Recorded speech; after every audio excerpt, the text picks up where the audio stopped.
শুভ সকাল সবাইকে আমন্ত্রণ জানাচ্ছি মেরিল মিল্ক সোপ বা রাঙা সকাল অনুষ্ঠানে। দিনটি ভালো কাটুক এই প্রত্যাশা নিয়ে আজকের আয়োজন শুরু করছি। সঙ্গে আছি আমি লাবণ্য, কিবরিয়াও আছি। শুভ সকাল আমাদের সবার পক্ষ থেকে আরও একবার। দর্শক, আপনারা নিশ্চয়ই জানেন যে রাঙা সকাল মানেই হচ্ছে আমাদের সকালবেলাটা শুরু হবে কোনো একজন গুণী মানুষের সঙ্গে, গানের আয়োজন থাকবে। তো আজকেও ঠিক তেমনটি হচ্ছে। প্রথম ঘন্টায় যিনি আমাদের সঙ্গে রয়েছেন তিনি একজন ক্রীড়াবিদ, সুলতানা পারভিন লাভলি। তাকে আমরা জানার চেষ্টা করব। শুভ সকাল। শুভ সকাল। কেমন আছেন সবকিছু মিলিয়ে? আলহামদুলিল্লাহ। আমরা আপনার সম্পর্কে জানি এবং বাংলাদেশের একজন নারী অ্যাথলেট হিসেবে আপনার অর্জন অনন্য, এ বিষয়ে কোনো সন্দেহ নেই। আমরা বিস্তারিত তুলে নেওয়ার চেষ্টা করব ঘণ্টাখানেক সময়ের মধ্যে। একটু শৈশব থেকে শুরু করতে চাই। আমরা যতদূর জানি যে খুলনার 13 খাদায় নানা বাড়িতে আপনার জন্ম হয়েছিল। কেমন ছিল শৈশব? একটু সবকিছু মিলিয়ে যদি একটু জানতে চাই। শৈশবটা আসলে অনেকটা কষ্টেরও ছিল, অনেকটা সংগ্রামেরও ছিল। আমি শৈশবে প্রচণ্ড ডান পিঠে ছিলাম, গাছে চড়তাম ছেলেদের সাথে। আমার কোনো মেয়ে বন্ধু ছিল না, সব ছেলে বন্ধু। ছেলেদের সাথে খেলাধুলা, ওই যে ডাঙ্গুলি খেলা, ছেলেদের সাথে মারামারি খেলা, চারা খেলা। আর সবাই জানে বাবা মেয়ে সন্তান পছন্দ করতেন না। তো সেই হিসাবে আমার শৈশবটা বেশ একটু কষ্টেই কেটেছে। সমাজের সাথে যুদ্ধ করে, ফ্যামিলির সাথে যুদ্ধ করে, নিজের সাথে যুদ্ধ করে ক্রীড়াবিদ হয়ে ওঠাটা আমার জন্য আসলে অনেকটা সংগ্রামের ছিল। আমার যদি ভুল না হয়, আমি যত জানি যে আপনার আসলে ওই রকম ভাবে ক্রীড়াবিদ হওয়ার কোনো পরিকল্পনাও ছিল না। এগুলো দৈবক্রমে হয়ে গেছে। আমরা সেই গল্পে ফিরবো, তার আগে আপনার সম্পর্কে একটু ছোট করে দর্শকদের জানিয়ে নিতে চাই। দেশের জন্য সম্মান বয়ে আনা একজন জাতীয় এবং গুণী ক্রীড়াবিদ সুলতানা পারভিন লাভলি রয়েছেন আমাদের সঙ্গে। খেলোয়াড়ি জীবনে 7 বার দেশের দ্রুততম মানবীর খেতাব অর্জন করেছেন তিনি। জাতীয় পর্যায়ে 45টি স্বর্ণপদক অর্জন সহ 25টি আন্তর্জাতিক গেমসে দেশের প্রতিনিধিত্ব করেছেন। এছাড়া আঞ্চলিক, জাতীয় এবং আন্তর্জাতিক পর্যায়ে অসংখ্য পদক ও সম্মাননা পেয়েছেন। 2015, 17 এবং 19 সালে মাস্টার্স অ্যাথলেটিক্সের বিভিন্ন আন্তর্জাতিক প্রতিযোগিতায় অংশ নিয়ে অর্জন করেছেন একাধিক স্বর্ণপদক। বর্তমানে অ্যাথলেট তৈরি করার জন্য কোচ হিসেবে কাজ করছেন তিনি। ক্রীড়াক্ষেত্রে তার গৌরবোজ্জ্বল অবদানের স্বীকৃতিস্বরূপ 2016 সালে তাকে জাতীয় ক্রীড়া পুরস্কার ও 2023 সালে রাধুনী কীর্তিমতী সম্মাননা প্রদান করা হয়। জি, যেমনটা শুনছিলাম যে ছোটবেলায় খুব ডানপিটে ছিলেন এবং বাবা পছন্দ করতেন না মেয়ে সন্তান হিসেবে। তো আপনার এই খেলোয়াড়ি জীবনে ঢুকে যাওয়ার গল্পটা একটু শুনি আমরা। আসলে এটা আসলে আজকে এই গল্পটা আসলে আগে কেউ শুনেছে কিনা জানি না। তো খেলোয়াড় হওয়াটা আমি যখন 4র্থ শ্রেণীতে পড়ি, তখন আমার হঠাৎ করে আমি যে মানসিক কষ্টে ভুগতাম যে আমি মেয়ে সন্তান, বাবা আমাকে পছন্দ করছেন না, বা সমাজে ওইভাবে 90 দশকে মেয়েদেরকে গুরুত্ব দিতেন না। তো আমি ছোটবেলা থেকে এগুলো বুঝতে পারতাম যে আমার ছোটবেলাটা, আমার জন্ম হয় নানা বাড়িতে। তো নানা বাড়িতে বেশিরভাগ সময় আমার কেটেছে। ক্লাস 3-4 পড়ার অবস্থায় আমার বাবা নিয়ে আসে বাড়িতে। তো ওই সময় ওই মানসিক কষ্টের ভিতর আর একটা কষ্ট যোগ হয়ে যায়, সেটা হচ্ছে যে আমার হঠাৎ করে 2টা পা অকেজো হয়ে যায়। এটা বোধহয় আজকের আগে কেউ জানে না। 2টা পাই অকেজো হয়ে যায়, হঠাৎ জ্বর হয়। জ্বর থেকে হচ্ছে যে আমার 2টা পাই, নিটা আমার অকেজো হয়ে যায়, আমি হাঁটতে পারি না, ল্যাংড়া খোড়া হয়ে গেলাম একেবারে। তো বিছানায় পড়ে গেলাম। তো আমার ভিতরে ওই সময়ে এত কষ্ট, আমি ক্লাস 4-এ পড়া একটা মেয়ে, আমার মনে হচ্ছিল যে আমার কি হবে, আমাকে তো কেউ দেখার নাই। যেহেতু আমার মনের ভিতরে এরকম একটা ধারণা হয়ে গেছিল যে আমি মেয়ে বাচ্চা, আমাকে নিজেই করে নিতে হবে। তো সেই ক্ষেত্রে আমার পাটাও পড়ে গেছে। তো আমি খুব বিছানায় বেশ কিছুদিন পড়ে থাকলাম। আমার ওই সময় ভালো চিকিৎসাও হচ্ছে না। তবে বাবা ওই সময়, বাবা তো চিকিৎসা হচ্ছে না ঠিক আছে, কিন্তু বাবা ওই সময় বেশ কিছু আন্তরিকতা আমার প্রতি দেখিয়েছে। ওই প্রথম বাবা আমাকে কোলে নিয়েছে। আচ্ছা, আমার মনে হয় কিছু গল্প আসবে যেগুলো আসলে আমাদেরকে ইমোশনাল করে দিবে। এটাই সব। আপনার বাবা বেঁচে আছেন এখনো? আপনারা এমনি কয় ভাই বোন ছিলেন? 4 ভাই বোন। ওকে, আরো বেশ কিছু জিনিস আমি একটু ইম্প্রোভাইজ করতে চাই। আপনার একটু ব্রিদিং স্পেস প্রয়োজন বোধ হয়। আমি যতদূর জানি যে 4 ভাই বোনের কথা বলছিল লাবণ্য, আপনি শুধু ডান পিঠে ছিলেন তাই না, আপনি ছেলেদের ভূমিকায় ছিলেন। এবং যেটা হতো যে মাঠে ডাঙ্গুলি খেলা থেকে শুরু করে ধান কাটা থেকে শুরু করে, বাবার বড় ছেলেরা যেরকম ভাবে বাবাকে সাহায্য করে আপনি সেভাবে বাবাকে সাহায্য করতেন। জি, তো সুস্থ হওয়ার গল্পটা একটু আসতে চাই। ওখানে বোধহয় একজন ওঝা আপনাকে সহযোগিতা করেছিলেন, আমি আপনাকে বলেছিলাম বোধহয়। হ্যাঁ, তো ওই মুহূর্তে কোনো ভালো ডাক্তার বা কোনো ট্রিটমেন্ট হচ্ছে না আমার। তো বাবা ওই সময় হচ্ছে যে কোথা থেকে জানি খবর পেল যে একজন ওঝা আছে আমাদের বাড়ি তেরোখাদার আজগোড়া গ্রামে, ওর পার্শ্ববর্তী একটা গ্রাম আছে আনন্দনগর, ওখানে লোকটার নাম আমার মনে নেই।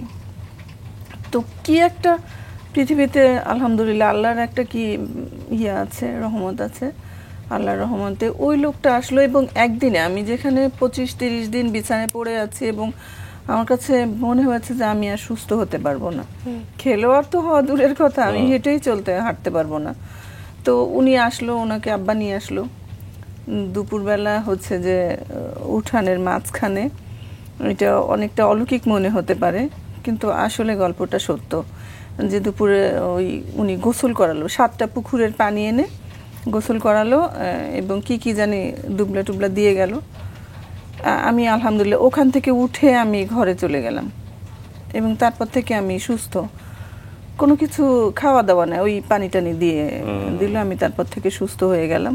আজ অব্দি সুস্থ আছি।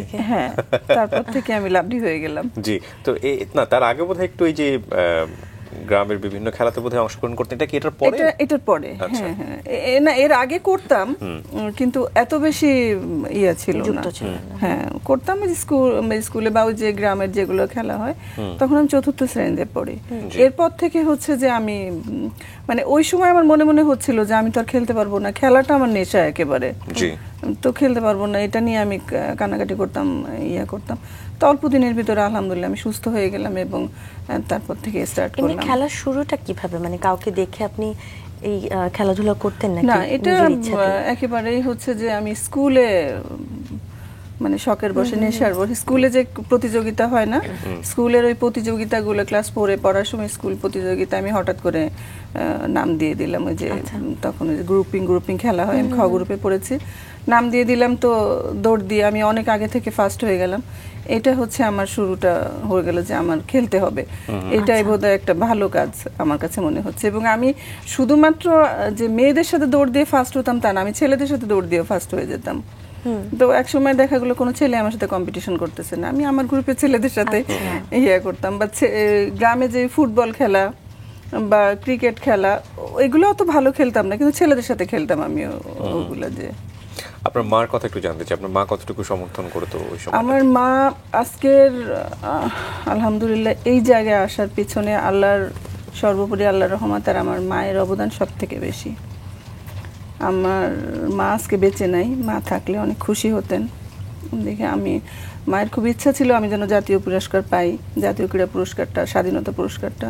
তো ইনশাআল্লাহ আমি জাতীয় ক্রীড়া পুরস্কারটা পেয়ে গেছি, হয়তো ভবিষ্যতে আরও ভালো কিছু পাবো ইনশাআল্লাহ। তো আমার মা ওই সময় মানে সমাজপতিরা আমাদেরকে একঘরে করে রাখার হুমকি দিয়েছে। রাস্তায় তো আমি নামতেই পারিনি, ট্রাক স্যুট পরে 90 দশকে রাস্তায় নামাটা কঠিন ছিল। আর আমার ওখানে, আমি যে এলাকায় থাকতাম একেবারে ভুতুড়ে পরিবেশ, ওখানে ইলেকট্রিসিটি ছিল না, মাঠ থাকার তো কোনো ইয়াই নেই। বিলের ভিতরে একটা মাঠ আছে, মুচির মাঠ, ওইটা আমি বলেছি আপনার গল্পে। তো ওখানে আমি একাই শুরু করেছিলাম, মানে আমি প্র্যাকটিসও বুঝতাম না আসলে প্র্যাকটিসটা কি। মানুষের যে গরুর বাছুর টাছুর ধাওয়ানো, পুকুরে সাঁতার কাটা, খালে সাঁতার কাটা, সাঁতার কাটতে কাটতে চুলগুলা লাল হয়ে যেত, নিজের চেহারা লাল হয়ে যেত। মানে এটা আমি শুনেছিলাম যে সাঁতার কাটলে বা দৌড়ালে দৌড়ের স্পিডটা বাড়ে। এগুলো যারা মানে খেলাধুলা করতেন, আমি ওইসব লোক খুঁজতাম ক্লাস 4-5 থেকে, যে কি করলে কি হয়, এরকম খুঁজে খুঁজে দেখে দেখে হচ্ছে যে আমি এগুলো করেছি। আর একটা সময় যে আমি যখন এভাবে নিজের ইচ্ছায় নিজের উদ্যোগে এগুলো শুরু করেছি, তখন ট্র্যাক স্যুট পরা বা হাফ প্যান্ট পরে, এবং এই ইন্টারেস্টিং বিষয় হচ্ছে এগুলো তো আপনি জানতেন না, না না, মানে এগুলো একটা আমার ধাপের কাছে পরে যে আরেকটা ধাপ, রাইট, ফিউচার কি আপনি কিছুই জানতেন না, কিছুই জানি না। শুধু মানে ক্লাস 7-এ যখন পড়ি তখন জেনেছি যে এটা করলে চাকরি হয়। আচ্ছা, এটা চাকরিটা কি, কিসে চাকরি হবে, আমি চাকরি সম্পর্কে আমার ধারণা নেই। চাকরি হবে এটাই, কিন্তু আমার একটা নেশা মাথায় ঢুকে গেছে, সেটা হচ্ছে আমার দৌড়াতে হবে, আমার দ্রুততম মানবী হতে হবে, এরকম একটা তো ওই নেশায় সময় আমি চলেছি। মা সাপোর্ট করতো? মায়ের সাপোর্টটা সব থেকে বেশি ছিল। একটা সময় সমাজপতিরা হুমকি দিলেন যে মেয়ে যদি এরকম মানে বেপরদা চলাফেরা করে সেক্ষেত্রে তোমাদেরকে এক ঘরে করে রাখা হবে। অনেক সময় আমাদের সাথে অনেক লোক কথাও বলতেন না। তারপরে যে ভ্যান গাড়িতে আমি চলাফেরা করতাম, মানে ওই সময় তো ভ্যান ছাড়া কিছু নাইও, অনেক ভ্যানওয়ালারা আমাকে নামাই দিত, নিবে না। ভ্যানের যাত্রীরা হচ্ছে যে বলছেন যে ও গেলে আমরা যাব না। আচ্ছা, আমার পরিচিত জন, আজকে এখানে নামটা আসলে বলা ঠিক হবে না, আমার যারা খুব কাছের তারা আমার পরিচয় দিতে দ্বিধা করতো, চেনেন আমাকে। ওকে কেউ অন্যরা কিছু বললে যে আপনার মেয়ে বা ভাস্তি বা অন্যরা এভাবে চলছে, বললো যে ওর আমরা পরিচয় দেই না, এরকম সময়। তখন আমার মা হচ্ছে যে দেখলো যে সবাই এরকম করছে, বাবাও বলছেন যে বাবা এমনি ভীতু, সবসময় বাবা অনেক কিছু বুঝে না, বাবা ভীতু। তো বাবা বলে যে না এসব করবে না, খবরদার যাবে না তুমি। তখন আমি তো বুঝেই নিলাম যে আসলে মানে ফ্যামিলির সাথে তো আর যুদ্ধ করা যায় না, বাইরের সাথে করলেও খেলা যাবে না। তখন মা খুব একেবারে হঠাৎ গর্জে উঠল যে না, আমার মেয়ে এগুলাই করবে, যদি কেউ কিছু পারে তা করুক, আমার মেয়ে আমি এগুলো করবে, আমার মেয়ে। তো আমার মা পাশে ছিলেন, মা বিভিন্ন সময় সহযোগিতা করতেন। মায়েরও তো অল্প বয়সে বিয়ে হয়েছে, হ্যাঁ। তো সেই হিসাবে আমার মা মানে বড় সন্তান হিসাবে মানে আমার জন্য যথেষ্ট। আপনার মা খুব অল্প বয়সে তার বিয়ে, এবং আপনার জন্মের পর আপনার মাও আপনাকে কিছুদিন কাছে ফেলে দিয়েছে একেবারে, হ্যাঁ, বাচ্চা, মেয়ে বাচ্চা, একটা বাচ্চা হয়েছে, ধরেই ফেলে দিয়েছে। উনি বাচ্চার ব্যাপারটাই ফিল করেননি লম্বা একটা সময় ধরে, হ্যাঁ, ধরে ফেলে দিয়েছে। তখন ওই নানি খালার কাছে আমি অনেক সময় মানুষ। আজকে এখানে বসবার আগে আপনার সাথে আমার কথা হচ্ছিল যে বিশেষ কোনো বিষয় আপনি কথা বলতে চান কিনা। তখন একটা কথাই বলেছিলেন বাবাকে নিয়ে বলতে চান, এই জায়গাটা নিয়ে একটু শুনবো, কেন আসলে মনে হলো যে বাবাকে নিয়ে আজকে বলবেন? আসলে বাবা তো বাবাই, আমার বাবাকে নিয়ে আজকে বলাটা, আমার ভিতরে অনেক ক্ষুধা, বাবার কাছে আমি যেতে পারিনি। তো বাবার জন্য আমি সব করি, ডাক্তার, চিকিৎসা, বাবার অন্য খাওয়া দাওয়া, বাবার জন্য মা মরে যাওয়ার পর থেকে আগে থেকে আমি বাবা মায়ের জন্য সব করতে চেষ্টা করি, কিন্তু বাবার কাছে যাওয়া হয় না। মনে হয় যে বাবা দূরত্ব মেনটেন করছে জন্য। তো রিসেন্টলি হচ্ছে আমি বাবার কাছে যেতে পারি, আর আমার যে ক্ষুধাটা ছিল বাবাকে জড়িয়ে ধরা, বারবার জড়িয়ে ধরতে পারি। বিষয়গুলো আসলে খুবই সেন্টিমেন্টাল, এবং আমার মনে হয় যে এখানে আসলে আমাদের সামাজিক চিত্রটাও কিছুটা উঠে এসছে, এবং আপনার গল্পে বিভিন্নভাবে সেটা সবসময় উঠে এসছে। আমাদের রাঙা সকালে আপনি আরও একবার এসেছিলেন। তো আমাদের সমাজচিত্র কিছুটা এরকমই, যে একটা মেয়ে যখন পরিবারে আসে তাকে এক চোখে দেখা হয়, একটা ছেলেকে অন্য চোখে দেখা হয়। এবং আপনার ক্ষেত্রে বোধহয় একটা শব্দ এরকমভাবে ব্যবহার করা হতো যে মাটি বা কিছু একটা এরকম বলা হতো না, মেয়ে মানে মাটি, বাবা বলতো যে বিটি না মাটি, মানে মাটি সমান আর কি। মাটি সমান এটা যে আপনার বলতে বাবা শব্দ ঠিক তা না, বাবা শব্দ না, বাবা এই কথাটা বোঝাতে চাইতো যে মেয়ে মানে হচ্ছে লস প্রজেক্ট, পিছনে যা কিছুই খরচ করা হবে সবই লস। এখানে একটা বিষয় আমি একটু জোর দিয়ে বলতে চাই, এটা একটা পার্সন কেন্দ্রিক করলে খুবই মানে বিষয়টা অন্যরকম হয়ে যাবে। এখানে একজন বাবাকে আমরা অনেক বাবার প্রতিনিধি হিসেবে দেখছি, কিন্তু এটা শুধু বাবা না, অনেক মেয়েরাও অনেক সময় মনে করেন হ্যাঁ মেয়ে মানেই আপনি যেটা বললেন লস। তো এই যে ব্যাপারটা, এটা আমাদের পুরুষতান্ত্রিক সমাজের একটা অন্যরকম কুৎসিত চিন্তা বলবো আমি, এবং সেই চিন্তার জায়গাটায় আপনারা বড় পরিবর্তন নিয়ে এসেছেন এবং করার চেষ্টা করেছেন, আপনাদের হাত ধরেই পরিবর্তন আসছে। আমরা ওই জায়গাটা একটু আসতে চাই, যখন আপনার প্রতিবেশীরাও আপনাকে বাঁকা চোখে দেখতো, তো আপনি একা একা যাচ্ছেন সকালবেলা প্র্যাকটিস করার জন্য, দৌড়ে যাচ্ছেন, খুব ভোরে উঠে যাচ্ছেন, 3টায় উঠেছি, রাইট। কি মনে হতো এই সময়টাতে যে আসলে কোথায় যাব, ওই একটা চাকরির জন্য দৌড়াচ্ছি এরকম কোনো কিছু না? দুইটা জিনিস আমার মাথায় কাজ করতো ওই সময়, যে একটা হচ্ছে আমার একটা চাকরি করা খুব জরুরি, এই মুহূর্তে আমার একটা চাকরি হলে আমি হয়তো বেঁচে যাব, আমার জীবনটা বেঁচে যাবে।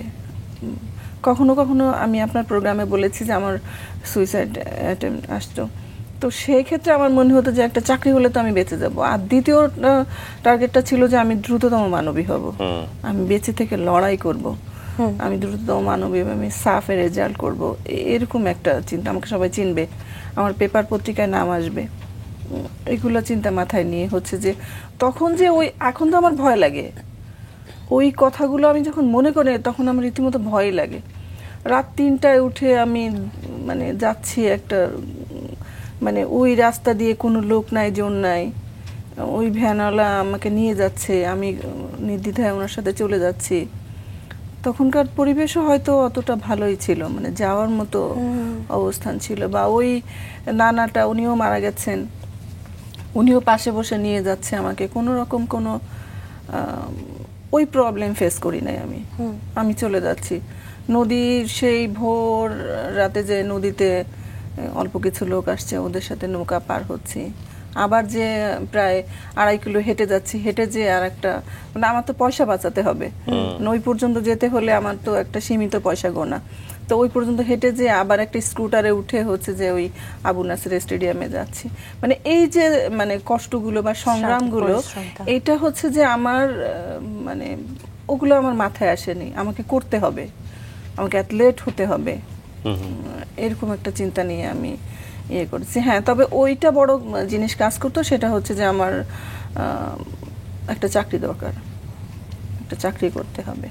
সব ধরনের চিন্তাই আসলে হয়ে গেছে তখন হচ্ছে যে মনে আগে থেকে আমার চিন্তা ভাবনা যে আমার বাংলাদেশের দ্রুততম মানবী হবে। তো আলহামদুলিল্লাহ আমি জীবনে যাই চেয়েছি আলহামদুলিল্লাহ আল্লাহ আমাকে সবই দিয়েছে। বেশ কয়েকবার হয়েছেন, শুধু একবার না, বেশ কয়েকবার। প্রথম গল্পটা একটু আনতে চাই, দ্রুততম মানবী হওয়ার প্রথম যে রেস, এবং আমি যতদূর জানি যে আপনি আসলে ওটাও জানতেন না যে কিভাবে দৌড়টা দিতে হয়। হ্যাঁ, প্রথম যে আমি আমার ক্রিসেন্ট জুট মিলের ট্রায়ালে গেছি, আমি তো জানি না যে আমার ওখানে যে ওই যে অনিয়ন মার্ক সেট এগুলায় দৌড় দিতে হয় এসব বলে। আমি তো গ্রামে ওই যে ফুকা টুকা মারে দৌড় দিয়ে দিই বাসিতে।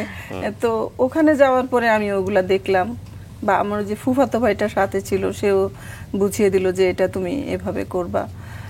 পরবর্তীতে হচ্ছে যে আমি যখন জাতীয় পর্যায়ে আসি তখন আমি নিজে নিজে মানে তখন তো বুঝে গেছি, কিছুটা প্র্যাকটিসও পেয়েছি অন্যদের। তবে আরো একটা কথা আমার বলা জরুরি, আমার বেলায় আমি মানে কোনো ক্রীড়া সংগঠক বা কোনো ফেডারেশন বা আমার সংস্থা আমি যেখানে খেলেছি তাদেরও কোনো সহযোগিতা পাইনি। আমি পরবর্তীতে এসে দেখেছি যে, আমি নাম না বলি, যে অনেক খেলোয়াড়কে, যেমন আমাদের সাব গেমসের দীর্ঘমেয়াদী একটা ক্যাম্প হয়েছে 2-3টা, তখন অনেক খেলোয়াড় তাদের রেজাল্ট হয় নাই, কিন্তু কিছু ক্রীড়া সংগঠক ওদেরকে ইন করে দিচ্ছে যে ওরা একটা প্র্যাকটিস পেলে ওরা ভালো করবে। তো দেখা যায় পরবর্তীতে তারা গোল্ড মেডেলও পেয়ে গেছে, কিন্তু এই সহযোগিতাগুলো আমি কারো কাছ থেকে পাইনি কখনো।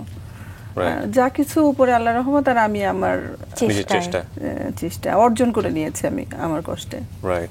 প্রথম দ্রুততম মানবী হওয়ার পরেই তো বোধহয় আপনাকে বিভিন্ন মিডিয়াতে, বিভিন্ন বলতে ওই সময় তো বিটিভি ছিল, আর ওই যে পত্রিকা ছিল, এবং ওই প্রথম দ্রুততম মানবী হওয়ার পরেই তো বিটিভি আপনাকে নিউজ করে।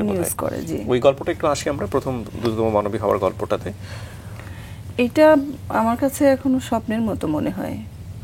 ওই আমি তারপরেও অনেক আন্তর্জাতিক পদকও পেয়েছি, অনেক বার দ্রুততম মানবী হয়েছি, কিন্তু ওইটা আমার কাছে মনে হয় যে একটা মানে আমার ঘোরটা কাটে না আজও।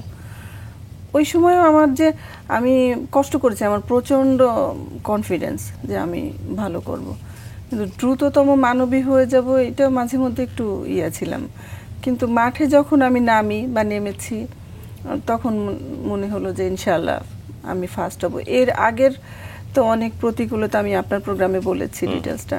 হ্যাঁ, তারপরে হচ্ছে যে ওই সব প্রতিকূলতা পার হয়ে হচ্ছে আমি মাঠে নেমেছি, এবং মাঠে নেমে আমি আলহামদুলিল্লাহ আমি যখন ফার্স্ট হয়ে গেছি তখনও মনে হচ্ছে যে আমি ফার্স্ট হলাম কি, আমি মানে আমি কাঁদছি বসে বসে। সাংবাদিকরা আমাকে ডাকছে প্রচুর, তখন তো ওই যে ফটো সাংবাদিকগুলাই মানে প্রচুর সাংবাদিক একেবারে মানে মাঠ ঘিরে গেছে, 50-60টা ক্যামেরায় আমার উপরে তখন নিয়ে আসছে। তো আমি মানে ওই সময় অতটা ইয়ে হয়নি যে এর আগে কি কেউ ছিলেন নারী? হ্যাঁ, এর আগে তো ফিরোজ আপা ছিলেন। ওনাদের তো দেখে মানে ভয়, ওনারা যে ফার্স্ট হচ্ছে, ওনাদের কাছে কখন আসবো, কখন যেতে পারবো, এরকম একটা ইয়ে। কিন্তু ওই মুহূর্তে আলহামদুলিল্লাহ, এবং ওই খেলাটাও কিন্তু আমি 200-এ সেকেন্ড হয়ে গেছি। ওটা আমার ফার্স্ট ন্যাশনাল, 200 আমি সেকেন্ড হয়ে গেছি। তো সেই ক্ষেত্রে তো আমার ফার্স্ট হওয়াটা একটু টাফ হয়ে গেছে, কিন্তু ওই যে আলহামদুলিল্লাহ আমার ভিতরে একটা কনফিডেন্স, আমি ফার্স্ট হয়ে যাব, দ্রুততম মানবী হয়ে যাব। তো আলহামদুলিল্লাহ হয়ে গেলাম 100-এ 100 মিটার স্প্রিন্ট বলে। তো হওয়ার পরে হচ্ছে যে ওই সাংবাদিকরা ওরকম নিউজ করছে, বাবা আমি বিটিভিতে বসে দেখছি, তা আমার কাছে তখনও অতটা ইয়া মনে হয় না। আমার ফার্স্ট হওয়া দরকার, আমি ফার্স্ট হয়ে গেছি। আমি তো স্কুলে ফার্স্ট হই, গ্রামে ফার্স্ট হই, বিভিন্ন জায়গায় আমি তো ফার্স্ট হয়ে যাই। পরের দিন টিভিতেও দেখে, হ্যাঁ দৌড় দেখতেছি, আমি বারবার দেখাচ্ছে আমার দৌড়টা। পরের দিন যখন ডিটেলসটা লিখেছে, আমার কাছে যেভাবে জানতে চেয়েছে আমি বলেছি, ডিটেলসটা প্রত্যেকটা মানে পত্রিকায় কাভার পেজ করছে। এখন তো খেলোয়াড়দের জন্য একটা খেলার পেজ আছে, তো আমার সময় কাভার পেজ হয়েছে এরকম মানে 50-60টা পত্রিকায়। আমার এত পত্রিকা অনেকে কিনে দিয়েছে অফিসিয়ালরা, আমি কিনেছি। তখন মনে হলো যে আমি অসাধারণ কিছু করে ফেলেছি। আমি পত্রিকাগুলো নিয়ে এরকম বসে আছি যে বাপরে আলহামদুলিল্লাহ আমি এত বড়। এবং ওই সময়ের গল্প তো আমি বলেছি যে গ্রামে যে আর একটা ভিন্ন চিত্র, গ্রামে যাওয়ার পরে এই যে রাতারাতি মানুষের পরিবর্তনটা, হ্যাঁ, যে একটা জাতীয় পর্যায়ের ভালো ফলাফল যে টোটাল সমাজের আমূল পরিবর্তন এনে দেয়, সেটা একটা আমি লাভলি।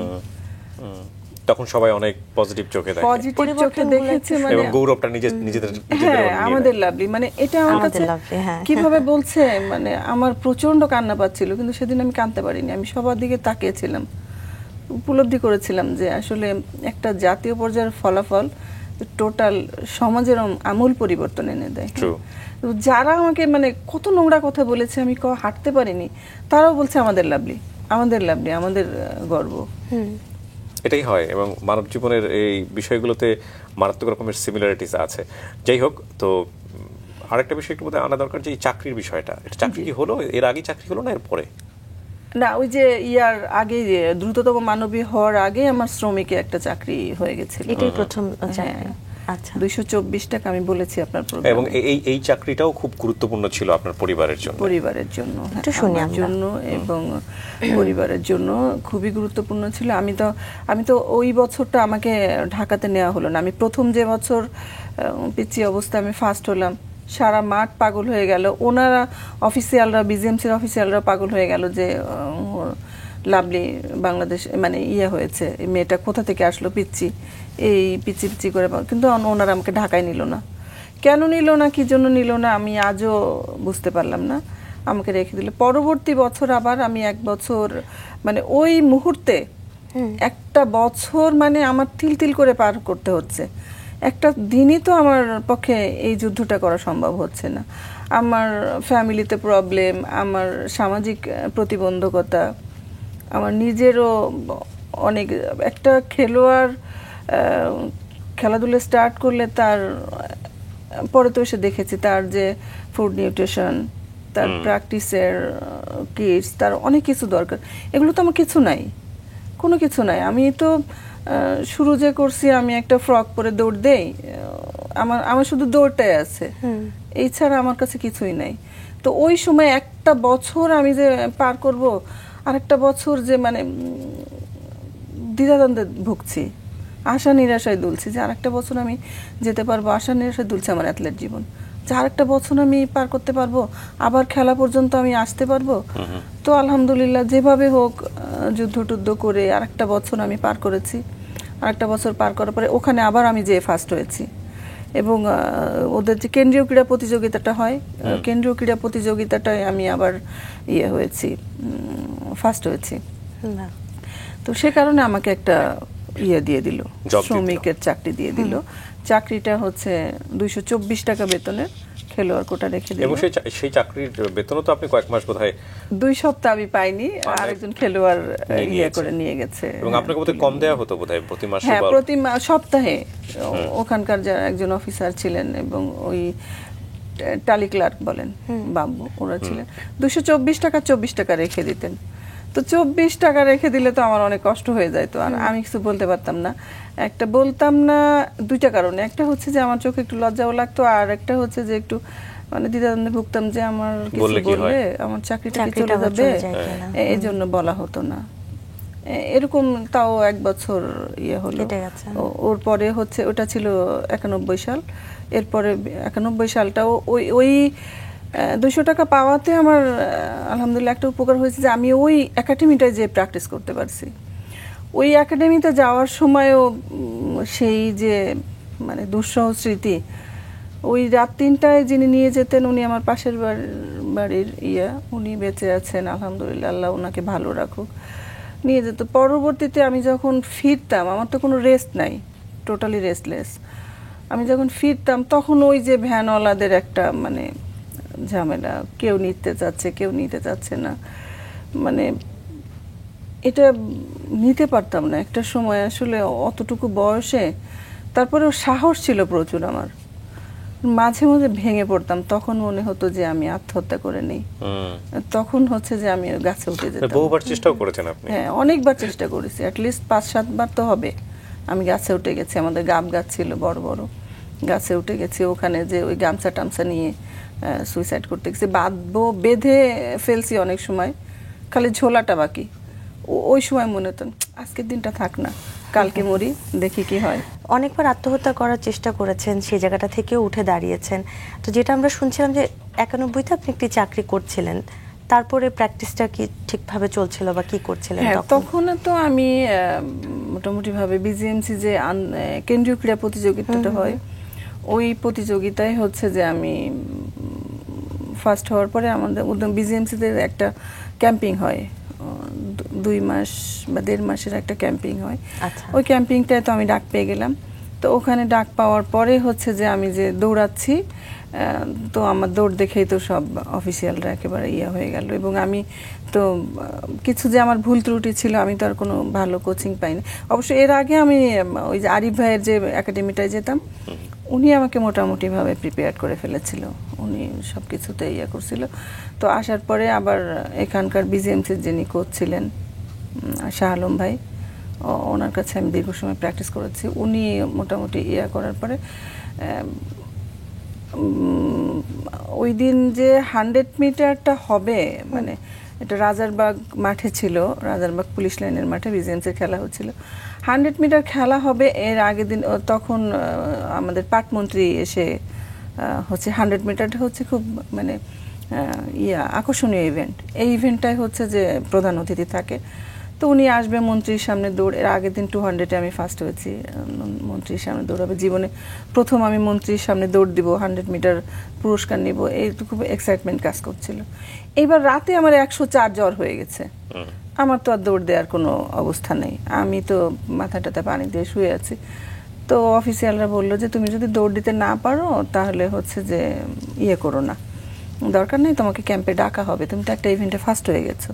তা আমার মনে আছে যে ওরা বলছিল যে তোমার আর একটা দৌড় দেওয়া দরকার নাই, তোমাকে, তুমি তো সিলেক্টেড বিজিএমসির কিসেন জুট মিলে। আমি মনে মনে বললাম যে না, ওরা আমাকে সব বলবে, কিন্তু হচ্ছে যে যদি না ডাকে আমি তো একটা ইভেন্ট, এটা চিন্তা করে আমি ওই জ্বর নিয়ে নিজে নিজে মাথায় টাথায় পানি টানি দিয়ে একেবারে একটু ওষুধ টষুধ খেয়ে মাঠে চলে গেছি ওদের সাথে, যে ওখানে উঠতে পারি না, শুয়ে আছি। ঠিক ইভেন্টের 45 মিনিট আগে বা একটু আগে যে ওয়ার্ম আপ শুরু করে দিছে, এবার সবাই বলছে যে কি ব্যাপার, তুমি তো অসুস্থ ছোট। ওই তখন হচ্ছে যে 92 সালে আসে নাই, 92 সালে ওই ন্যাশনালটা হলো, এটা ছিল ডিসেম্বর মাস সম্ভবত 91। বলে তুমি তো অসুস্থ, আরো অসুস্থ হয়ে যাবে, আর এই দৌড় তো স্প্রিন্ট 100 মিটার তুমি কি মনে করছো? দেখি একটু ওয়ার্ম আপ করি, দেখি যদি ভালো লাগে। তো আমার মনে প্রচুর জোর যে আমার দৌড় দিতে হবে, দৌড় দিলাম, ওয়ার্ম আপ করে দৌড় দিয়েছি এবং আমি ফার্স্ট হয়ে গেছি। বেশ ওই বিজিএমসি রেকর্ড করেছি আমি ওইবারও প্রথম এসেই, মানে এর আগে যারা দৌড়েছে তাদের থেকে ভালো টাইমিংয়ে আমি দৌড় দিয়ে আমি ফার্স্ট হয়ে গেছি। পরে হচ্ছে পাটমন্ত্রীর কাছ থেকে পুরস্কার নিলাম, জ্বরটার কোথায় গেছে আমি জানি না, আমি হচ্ছে যে করলাম, ফার্স্ট হয়ে গেলাম। ওর পরের থেকে হচ্ছে যে বিজিএমসি আমাকে ক্যাম্পে তুলে নিলেন, প্র্যাকটিস করালেন এবং 92 সালে হচ্ছে ন্যাশনাল হলো। ওই ন্যাশনালে আমি দৌড় দিয়ে আবার দ্রুততম এদিকে মানব লেখাপড়ার কি অবস্থা হলো? লেখাপড়া কি বন্ধ হয়ে গেল? লেখাপড়া বন্ধ হয়ে গেল ওই সময়ের জন্য। কারণ লেখাপড়ার জন্য যে আমার খরচটা লাগে, ওই খরচটা আমি ওইভাবে জোগাড় করতে পারছিলাম না, ওই সময়টাও আমি ওইভাবে দিতে পারছিলাম না। আমার শুধু সময়টাই যে এই খেলার দিকে, মানে এখানে আমার কিছু করতে হবে। তো লেখাপড়া তো বন্ধ হয়ে গেল, ওই অবস্থায় লেখাপড়া করছি না। বেশ কিছুদিন এভাবে গেল। আমি গোল্ড মেডেল আরও দুই চারটা পেলাম, আরও 2বার বোধহয় দ্রুততম মানবী হয়ে গেলাম। অলরেডি 92 সালের থেকে আমি ইন্টারন্যাশনাল গেমসের জন্য নমিনেটেড হয়ে যাচ্ছি। আমি তখন 92 সালে আমি 3টা ইন্টারন্যাশনাল ট্যুর করে ফেলেছি। Asian games, Asian track and field, তারপরে হচ্ছে যে জুনিয়র গেমস, ইউরোপেও আমি চলে গেছি। তো সেই ক্ষেত্রে আমার আরও 2 বছর যখন যাচ্ছে 94 সালের দিকে এসে, তখন বলছে যে অনেকে বলছে যে দেখো এই যে লেখা মানে তুমি তো খেলাধুলায় সুপার হিরো থাকলেও হচ্ছে যে তোমার কোনো কাজ হবে না, লেখাপড়া না করো, হ্যাঁ তোমাকে কেউ ওইভাবে গুরুত্ব দিবে না, বা চাকরি টাকরির বিষয়ে তখন তুমি এখন হয়তো তোমাকে চাকরিটা দিল, তুমি তো করতে পারবা না। তো যাক, তখন এসে আমি 95 সালে ওই আমার এই পিছনে কিন্তু খুব নাই, 9 পর্যন্ত আমি লেখাপড়া করছি। 10-এ হচ্ছে যে বই টই খুব একটা দেখি নাই। 95-তে এসে আমি ম্যাট্রিক পরীক্ষা দিয়ে দিছি। আচ্ছা, আলহামদুলিল্লাহ রেজাল্ট করে বের হয়েছে। তারপরে হচ্ছে যে ওই গ্যাবে আর একটু গ্যাপ নিয়ে, বেশ কিছু গ্যাপ নিয়ে ইন্টার করছি। তারপরে হচ্ছে যে আরো বাচ্চা হওয়ার পরে আমি অনার্স মাস্টার করছি ইসলামিক বিশ্ববিদ্যালয় থেকে। সো মাস্টার্স পর্যন্ত আপনি কমপ্লিট করেছেন। আলহামদুলিল্লাহ। সো এই যে সংসার জীবনে ঢুকে যাওয়া, এটারও বোধহয় একটা গল্প আছে। আপনি যাকে বিয়ে করেছেন উনিও একজন খেলোয়াড় ছিলেন। খেলোয়াড় ছিলেন মানে উনি খুব ভালো খেলোয়াড় ছিলেন, উনি জাতীয় দলের ফুটবলার ছিলেন। উনি হচ্ছে ঢাকা আবাহনী মোহামেডান তো সব থেকে শীর্ষ টিম, এগুলো সেভারাল টাইম খেলছে, অন্য অন্য টিমেও খেলছে।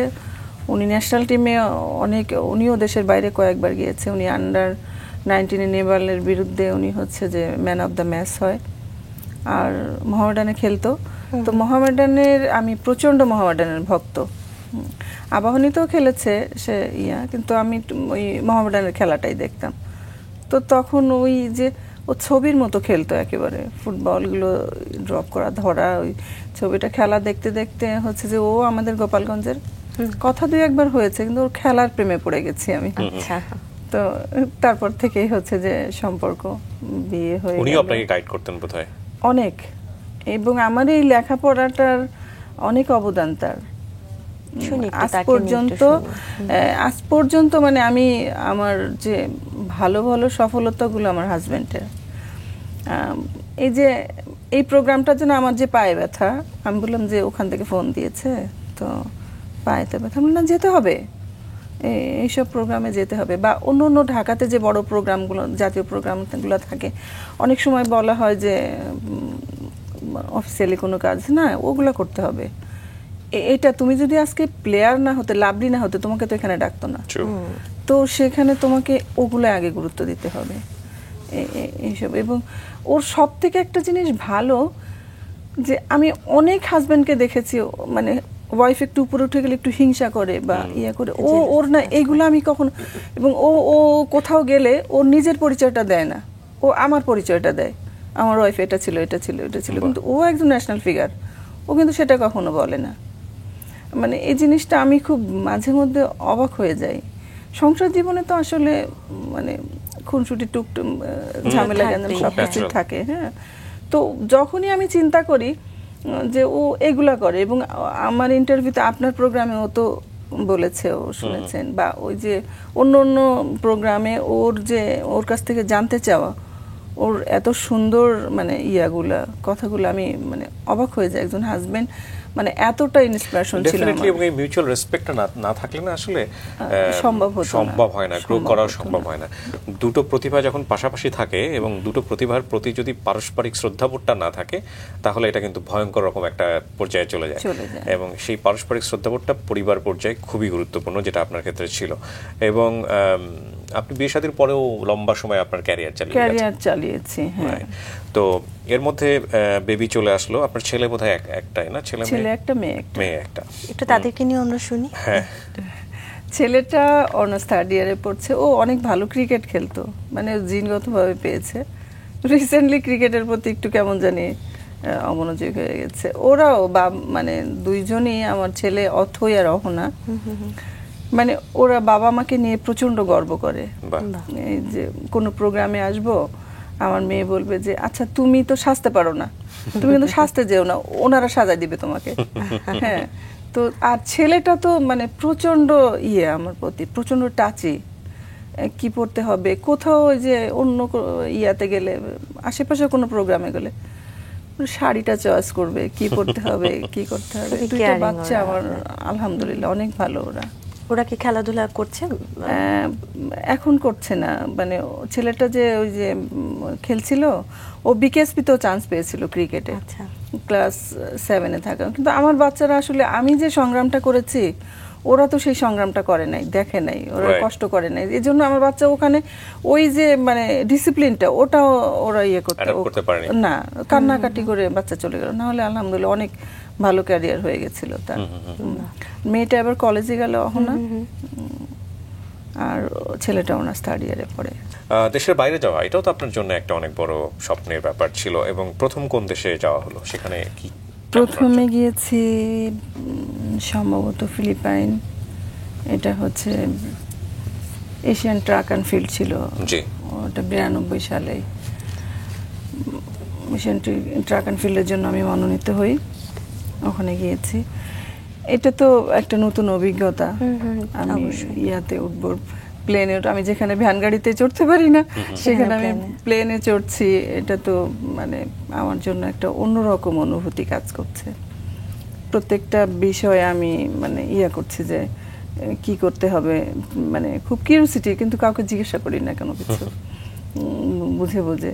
তারপর তো আলহামদুলিল্লাহ গেলাম ওখানের একটা মানে অভিজ্ঞতা শেয়ার করি। প্রথম ওখানে 92-তে ওখানে যে ওই যে ইয়াগুলা যে আমাদের এখনো বাংলাদেশে আসে চলন্ত সিঁড়িগুলা, তো ওই সিঁড়িগুলাতে হচ্ছে যে উঠতে হবে, আমি কোনোভাবেই উঠবো না। ওটা হচ্ছে যে আমি উঠলে পড়ে যাব বা কোনো কিছু এসব নিয়ে চিন্তায় আছি, তো আমি কোনোভাবে উঠছি না। আমি এদিক দিয়ে সিঁড়ি দিয়ে উঠবো, আমার সাথে যারা আছেন তারা উঠে যাচ্ছে। তো সবাই ডাকছে যে কিচ্ছু হবে না, আসো। আমি বললাম যে না, আমি ওটা উঠতে পারবো না। তো আমাদের মিলজার ভাই, উনিও রাষ্ট্রীয় পুরস্কার প্রাপ্ত অ্যাথলেট, উনি হচ্ছে যে নিচে আবার নেমে আসলো, নেমে এসে বললো আমাকে ধরে হচ্ছে যে ওনাকে ধরে তারপরে উঠে গেলাম সিঁড়িতে। তারপরে হচ্ছে যে ওই গেমসে অ্যাটেন্ড করলাম, নতুন দৌড়ানো। আমি তো বাংলাদেশের মাটিতে দৌড়েছি, আমি তো ওই মানে ওই বিষয়গুলো জানি না। তো ওখানে দৌড় দিচ্ছি সব রেডি হয়ে। তো আমার পিছনে হচ্ছে যে আমার ড্রেস, মানে কম্পিটিশন ড্রেস ছাড়া আর যা থাকবে ওটা পিছনে যে বক্সে রাখা হবে, ওটা হচ্ছে ফিনিশিংয়ে চলে যাবে। আমি তো এটা জানি না। আমি তো বাংলাদেশে হচ্ছে যে দৌড়ালে আমার জামা কাপড় আবার আমাকে খুঁজে নিতে হয়, আর ওখানে তো ওরা নিয়ে যাবে। এখন আমি যাবো, স্টাডিংয়ে যাব, এখন হচ্ছে যে আমার পিছনে তাকায় দেখি যে আমার সে নাই, বক্স নাই যা কাপড় চোপড়ের। এখন কি হলো, আমি তো দৌড় থুয়ে চিন্তা করছি আমার কাপড় নিল কে। এটা নিয়ে আমি টেনশনে পড়ে গেলাম। পরে ওখান থেকে বলছে যে আপনি শেষ করেন, সামনে আছে। তো তারপরে দৌড় দিলাম। ও প্রথম গেমস তো, আর আমার ধারণা যে আমি তো বাংলাদেশের সবার সাথে দৌড় দিয়ে ফার্স্ট, এখানে আমি ফার্স্ট হবো। তো খুব ফাইট করে টোরে আমি 4 নাম্বার হলাম। মানে আমি পরবর্তী সেমিফাইনালের জন্য হলাম, মানে পরবর্তী রাউন্ডের জন্য আমি তো মন খারাপ, আল্লাহ আমি কেন 4 নাম্বার হয়ে গেলাম, আমি তো ফার্স্ট হই। তো সবাই তখন বোঝাচ্ছে। তো ওইটা হচ্ছে যে হ্যাঁ, 9ম শ্রেণীতে পড়ে আমার ওই যা বুঝ আছে তাই ক্লাস 9 তো বড় অবস্থায় আমি ওই যে দ্রুততম মানবী হলাম। তারপরে তো আমি কয়েকটা ট্যুরের জন্য নমিনেট হয়ে গেছি। আর 100 মিটার থেকে ফার্স্ট হলেই হচ্ছে যে দেশের বাইরে বেশি পাঠায়। অন্য ইভেন্টে ফার্স্ট হলে এত বেশি গুরুত্ব থাকে না, ইভেন্টটায় হচ্ছে ফার্স্ট হলে দেশের বাইরে পাঠায় বা টাইমিং ভালো হয়, এই কারণেই। তো হচ্ছে যে তো আমাদের সাথে যারা ছিল সিনিয়র বললো যে তুমি অনেক ভালো দৌড়াইছো, তুমি এখানে ফার্স্ট হবা কিভাবে, তোমাকে আরো প্র্যাকটিস করতে হবে। এটা হচ্ছে যে ওই সময়ের অভিজ্ঞতা। বিভিন্ন দেশে তো যাওয়া হয়েছে, দেশের বাইরে সবচেয়ে বড় অর্জন কোনটা বলবো আমরা? আমি পাকিস্তানে হচ্ছে আপনার ইসলামিক গেমসে আমি 100 মিটারের রৌপ্য পদক পাই। আচ্ছা। আর বাংলাদেশের সাব গেমসে আমি ব্রোঞ্জ পদক পাই। ইরানে ওয়ার্ল্ড ইসলামিক গেমসে আমি ব্রোঞ্জ পদক পাই 100 মিটারে। এমনিতে আমাদের কম্পারেটিভলি প্রবলেমগুলো কোথায়, মানে আমরা প্রবলেম ঠিক বলবো না, চ্যালেঞ্জগুলো কোথায়? আমরা যদি বলি যে দেশের বাইরে যখন আমরা খেলতে যাচ্ছি খুব একটা ভালো রেজাল্ট আসে না। হ্যাঁ, এটার পেছনে কারণটা কি আসলে? এটার পিছনে আমার কাছে মনে হয় যে আমাদের বাংলাদেশে অনেক ভালো ভালো অ্যাথলেট আছে। এটার এখনো যদি আমার সময় তো মানে অত বেশি কিছু সুযোগ সুবিধা আমি পাইনি।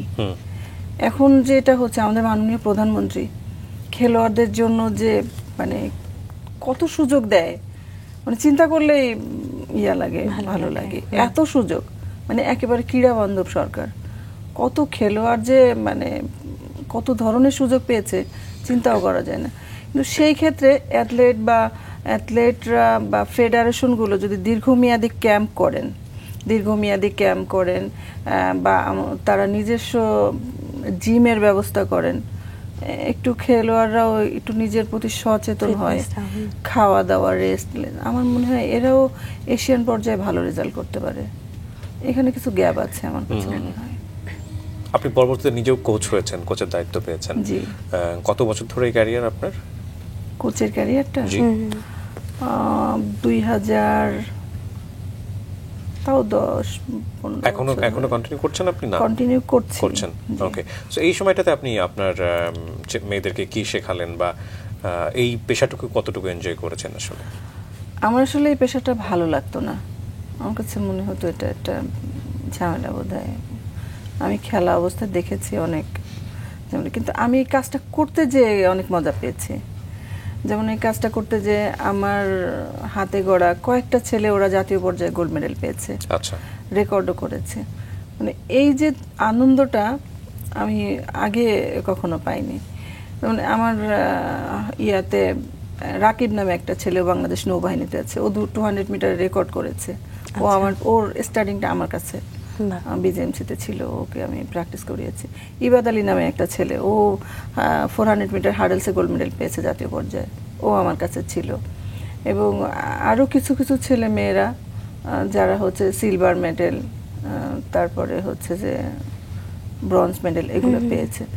তো এই কাজটা করতে যে আমার কাছে মনে হয়েছে যে মানে খেলোয়াড়দেরও আন্তরিক থাকতে হবে কোচের প্রতি, এবং কোচও খেলোয়াড়দের প্রতি আন্তরিক থাকতে হবে। শুধুমাত্র যে আমি অর্ডার করলাম বা শাসন করলাম সেই ক্ষেত্রে এটা হবে না।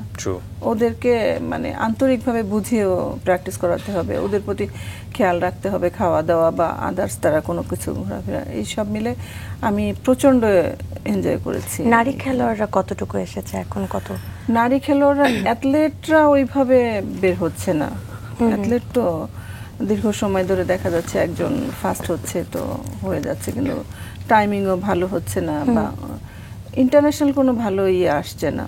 আচ্ছা, তো সেই ক্ষেত্রে মানে এইগুলা হচ্ছে তৃণমূল থেকে অ্যাথলেট বের করা, বিভিন্ন যে ডিস্ট্রিক্ট লেভেলে জেলা থেকে যদি মানে অ্যাথলেটদের বের করা হতো, এবং পরবর্তীতে সে ফেডারেশনের অনেক দায়বদ্ধতা এসে যায়। ফেডারেশন যদিও বিশেষ করে দীর্ঘমেয়াদী ক্যাম্পগুলা এবং নিজস্ব যে আছে, মানে আমার যতটুকু জানা আছে অ্যাথলেটিক্স ফেডারেশনের নিজস্ব কোনো জিম নাই।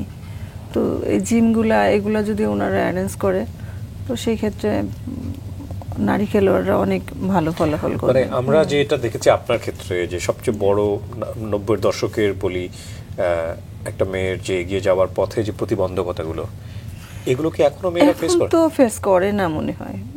মানে আমাদের যে মাননীয় প্রধানমন্ত্রী যে মেয়েদেরকে কত মানে চলার পথটা কত সুগম করে দিয়েছেন। ওরা যে মানে আমার বেলায় তো আমি হেঁটে যাচ্ছি, কত নোংরা কথা শুনতে হয়েছে। তো আমি এখন যে চলি, আমার কাছে মনে হয় না যে রাস্তাঘাটে কোনো এই ধরনের প্রবলেম আছে। তো চলার পথটা অনেক সুন্দর, মসৃণ হয়ে গেছে। তো মেয়েরা তো এখন ইচ্ছে করলে অনেক কিছু করা সম্ভব।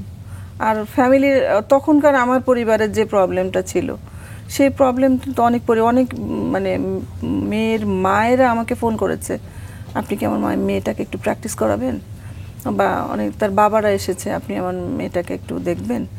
তো ওই প্রবলেমগুলো তো নাই, সেই ক্ষেত্রে তো মেয়েদের উঠে আসাটা খুব সহজ। তো আর একটু মানে আন্তরিক হতে হবে, একটু ভিতরে মানে শক্তি সাহস রাখতে বড় হবে। মনে হয় যে একটা অদম্য ইচ্ছা থাকলে, অদম্য ইচ্ছাটা থাকলে, কোনো প্রতিবন্ধকতা আসলে প্রতিবন্ধকতা মনে হয় প্রতিবন্ধকতা নয়। মানে আপনার তো সামনে গাইড করার মতো কেউ ছিল কেউ না, ছিল না, কেউ তবু ছিল আপনার না। কাছে মনে হয়েছে যে জীবনে একটা জায়গায় আছে যে জায়গাটা তুমি প্রশংসা পাচ্ছি, মানুষের ভালোবাসা পাচ্ছি, ভালোবাসা পাচ্ছি। ওইটুকু আমার সামনে নিয়ে এগিয়ে যেতেই হবে, এবং আপনি সেটা করেছেন। নিশ্চয়ই আপনার এলাকাতে আপনাকে আলাদা চোখে দেখা হয়, এখন সম্মানের চোখে দেখা হয়, হ্যাঁ।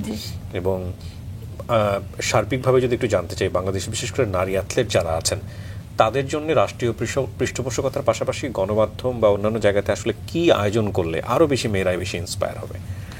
অনেক মেয়েরা আছে না যে ওরা একটু ভালো করছে কিন্তু ওরা পর্দার আড়ালে আছে, এগুলা মেয়েদেরকে একটু যদি গণমাধ্যম হাইলাইটস করে, তাদের নিয়ে লেখালেখি বা কোনো ওই যে এখন তো স্যাটেলাইট চ্যানেলগুলো অনেক, তাদেরকে নিয়ে একটু ইয়া করে, অনেকের দৃষ্টিতে আসলে ওই যে মানে যে গ্যাপটা, তাদের অন্য কোনো পৃষ্ঠপোষকতায় প্রবলেম আছে, ওই গণমাধ্যমের কারণে ওই পৃষ্ঠপোষকতা কিন্তু ইয়ে ওরা পেয়ে যাবে, সহজ হয়ে যাবে যে হ্যাঁ এই মেয়েটার এই প্রবলেম হচ্ছে বা এই মেয়েদের এই প্রবলেম হচ্ছে, সেই ক্ষেত্রে ওরা হচ্ছে যে একটা ভালো জায়গায় আসতে পারবে। জি, 2023-এ আপনি রাধুনী কীর্তিমতী সম্মাননা লাভ করলেন, 2016 সালে জাতীয় পুরস্কার।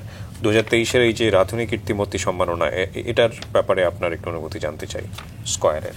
জি, আমার প্রথমে একটু বলি, আমার লাইফের অনেক বড় স্বপ্ন ছিল জাতীয় ক্রীড়া পুরস্কার আমি পাবো ইনশাল্লাহ, কিন্তু একটু দেরি হচ্ছিল, হয়তোবা মানে ওই যারা ইয়া ছিল তারা তো বুঝে, আমার সিনিয়র হয়তো ছিল, সব বুঝে শুনেই তো আমাকে ইয়া করা হয়েছে। আলহামদুলিল্লাহ আমি জাতীয় ক্রীড়া পুরস্কারটা পেয়েছি, আমার লাইফের সব থেকে বড় পাওয়া এই অ্যাচিভমেন্ট, এরপরে তো ইয়া নেই। কিন্তু রাধুনী কীর্তিমতী অ্যাওয়ার্ডটা আমাকে এত বেশি আনন্দ দিয়েছে, মনে হচ্ছে যে আমি পিছনে এত কিছু করেছি না, মনে হচ্ছে এই প্রোগ্রামটা আমার জন্য মনে হয় যে আমি চাচ্ছিলাম। আমার একেবারে আমি আনন্দে কেঁদে দিয়েছি আমি যখন স্টেজে উঠেছি বলার জন্য, এত সুন্দর আয়োজন, মানে চমৎকার একটা আয়োজন। এবং এই আয়োজনটা থেকে আমার মনে হয় যে যারা সাবেক ক্রীড়াবিদ আছে, ক্রীড়া যে একটা ইয়ে রেখেছেন রাধুনী কীর্তিমতীটা, তো সাবেক ক্রীড়াবিদরা যাদেরকে মানে এই অ্যাওয়ার্ডটা দেওয়া হয়, নিশ্চয়ই তার মানে ওনারা বুঝে শুনে বা তাদের গুণ দেখেই দেয়, তো এনারা অনেক ইন্সপিরেশন হবে। এবং মানে এটা আনন্দের, অনেক আনন্দের, বলে বোঝানো যাবে না। জি নিশ্চয়ই। এবং আমরা আমাদের অনুষ্ঠান থেকে বলতে চাই, আপনার যে অর্জন, আপনার যে স্যাক্রিফাইস, সেটা নিশ্চয়ই একটা মাইলস্টোন তৈরি করেছে, এবং আমরা বিশ্বাস করি আপনার হাত ধরে আরও ছেলে মেয়ে দেশে বাংলাদেশের তৈরি হোক। অনেক শুভকামনা থাকবে আপনার জন্য, আর আমাদেরকে সময় দেওয়ার জন্য ধন্যবাদ জানাচ্ছি। আপনাদেরকেও ধন্যবাদ, জি, ভালো থাকবেন। রাঙ্গা সকাল এবং এই মাছরাঙ্গা টেলিভিশনকে অসংখ্য অসংখ্য ধন্যবাদ।